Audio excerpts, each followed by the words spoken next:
అనుదిన బైబుల్ సంఖ్యాకాండం 19వ అధ్యాయం. యెహోవా మోషే అహరోనులకు ఈలాగు సెలవిచ్చెను. యెహోవా ఆజ్ఞాపించిన ధర్మశాస్త్ర విధి ఏదనగా, ఇశ్రాయేలీయులు కలంకము లేనిదియు మచ్చ లేనిదియు ఎప్పుడునూ కాడి మోయనిదియునైన ఎర్రని పెయ్యను నీ యొద్దకు తీసుకొని రావాలని వారితో చెప్పుము.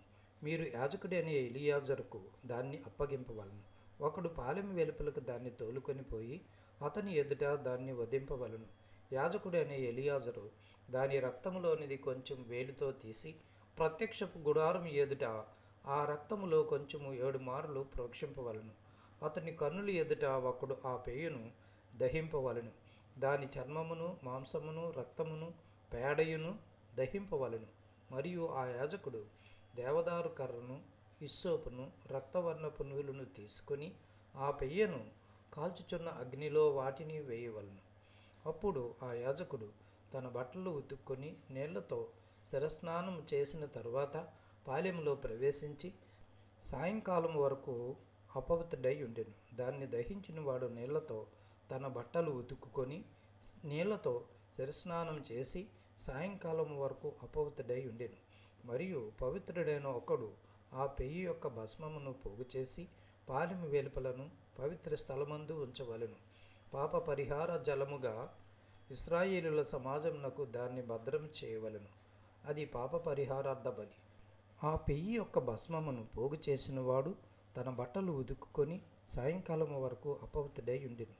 ఇది ఇశ్రాయేలీయులకును వారిలో నివసించు పరదేశులకును నిత్యమైన కట్టడ.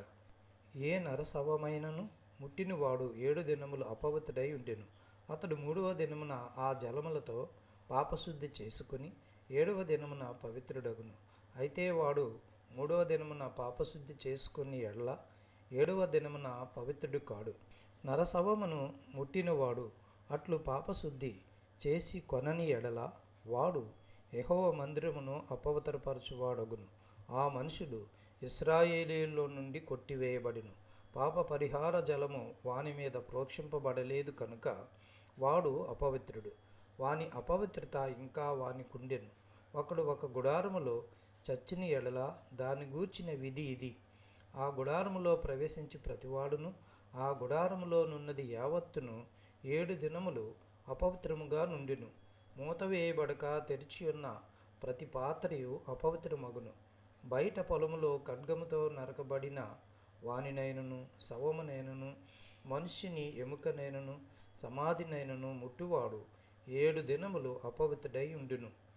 అపవిత్రుని కొరకు వారు పాప పరిహారార్థమైన హోమ భస్మములోనిది కొంచెము తీసుకొని వలను. పాత్రలో వేయబడిన ఆ భస్మం మీద ఒకడు పారు నీళ్లు పోయవలను.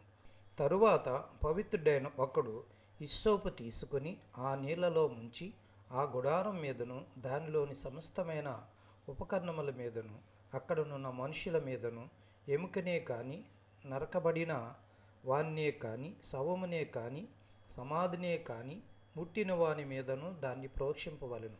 3వ దినమున 7వ దినమున పవిత్రుడు అపవిత్రుని మీద దాన్ని ప్రోక్షింపవలెను.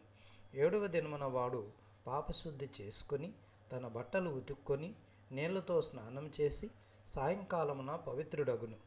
అపవిత్రుడు పాపశుద్ధి చేసి కొనని ఎడల అట్టి మనుషుడు సమాజములో నుండి కొట్టివేయబడును. వాడు యెహోవా పరిశుద్ధ స్థలమును అపవిత్రపరచెను. పాప పరిహార జలము వాని మీద ప్రోక్షింపబడలేదు. వాడు అపవిత్రుడు. వారికి నిత్యమైన కట్టడ ఏదనగా, పాప పరిహార జలమును ప్రోక్షించువాడు తన బట్టలు ఉతుకుకొనవలెను.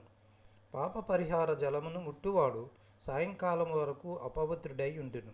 అపవిత్రుడు ముట్టినది యావత్తును అపవిత్రము. దాని ముట్టు మనుషులందరూ సాయంకాలము వరకు అపవిత్రులై ఉందురు.